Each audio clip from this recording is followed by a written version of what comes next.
The story opens with a powerful Yakuza boss surrounded by an army of guards who monitor his residence 24/7. Rumors of a mysterious shadow organization capable of silent assassinations have left the boss constantly on edge. Even when his men bring in a female musician to entertain him, the tension remains.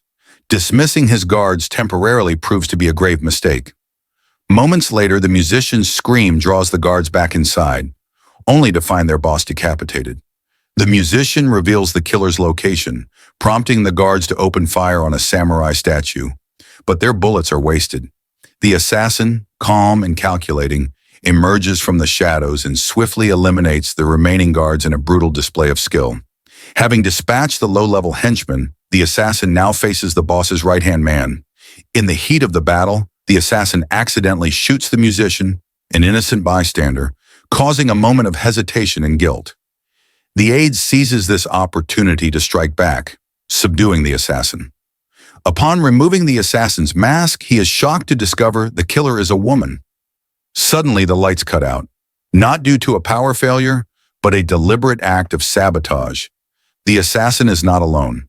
A second operative, even more ruthless, enters the scene and mercilessly slaughters the surviving guards. After ensuring no one is left standing, the second agent revives the first, revealing that she only lost consciousness.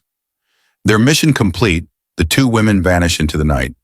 The first assassin, known as Agent 13, is granted temporary leave and sent to live a normal life under a false identity in the outskirts of Jakarta. She regularly takes medication provided by the Shadow Organization to suppress painful headaches, a side effect of the brainwashing she endured as a child. Agent 13 is not the only operative. There are others scattered across the globe, each stripped of their past and true identity. A week later, Agent 13 visits an abandoned building to contact her handlers. Rather than receiving new orders, she is instructed to keep taking her pills and wait. Returning to her rundown apartment, she observes a young boy, Monji, helping his intoxicated mother. Though tempted to assist, Agent 13 remains detached, unwilling to become entangled in the lives of others. That night, a group of thugs visits Monji and his mother, escalating a conflict that Agent 13 chooses to ignore. By morning, Monji's mother is found beaten to death, leaving the boy orphaned and alone. While eating at a local food stall, Agent 13 encounters Monji, who asks for her leftover meal. Their conversation reveals that Monji's mother was killed due to a conflict with a man named Haga. To lift the boy's spirits, Agent 13 takes him for a ride on her motorcycle, a brief escape from his pain. The next day, Monji leaves a note thanking her, but when she goes to check on him, he is gone. Instead, a man named Jackie, an enforcer for Haga, arrives looking for something hidden in Monji's home. It turns out Monji's mother had stolen drugs and money from Haga, which explains her murder. Agent 13 ambushes Jackie and demands to be taken to Haga. During the ride, Jackie reveals that Haga is connected to a gubernatorial candidate and his son, Errol. These seemingly respectable politicians fund their campaign through drug trafficking and illicit businesses, with the police chief, Presido, serving as their ally. At Haga's nightclub, Agent 13 meets Sora, Haga's equally ruthless sibling. After sharing valuable information, she is granted an audience with Haga. When the meeting turns violent, Agent 13 subdues Sora and confronts Haga directly.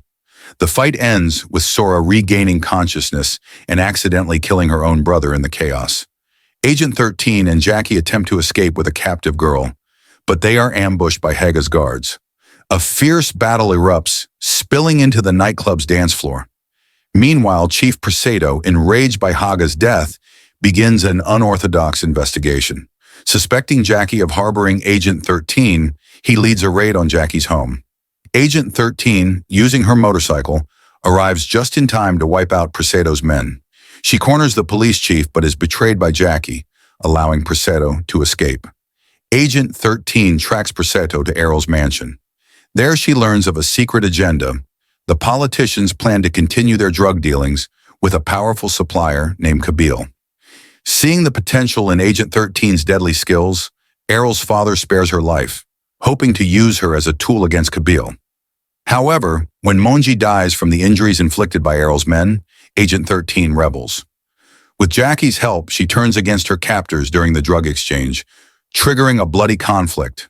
Kabil's forces slaughter Errol's father, while Errol himself flies into a violent rage, gunning down everyone in his path.